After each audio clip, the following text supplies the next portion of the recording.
આજે કશું વાંધો નથી. આ લોકોને છે ને બધા અહીંયા મકાન તોડવા આવ્યા, આ લોકોનો ફોન આવ્યો એટલે મેં એવું કીધું, સાંભળો બધા, એટલે 5,000 રૂપિયા આપીને આ લોકોને મકાન બુક કરાવી આવ્યા છે. આ લોકોને મૂડી પણ અમે આપી છે.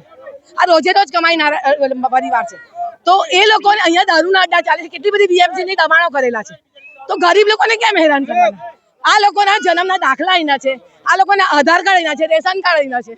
અમે એવું નથી કહેતા કે નહીં કરે, ખાલી જે લોકોએ 5,000 ભરીને હપ્તા ભરવા માટે તૈયાર છે, મકાન લેવા તૈયાર છે, તો પહેલા મકાન આપી દો. અમારું કહેવાનું એમ છે.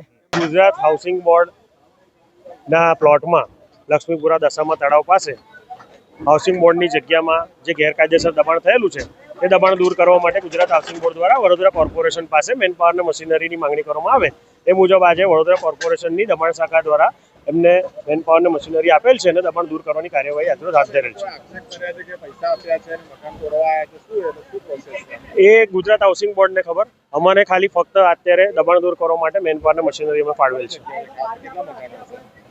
આશરે 150-200 જેટલા કાચા ઝૂંપડા છે અહીંયા આગળ દશામા તળાવ પાસે લક્ષ્મીપુરા ગોરવા.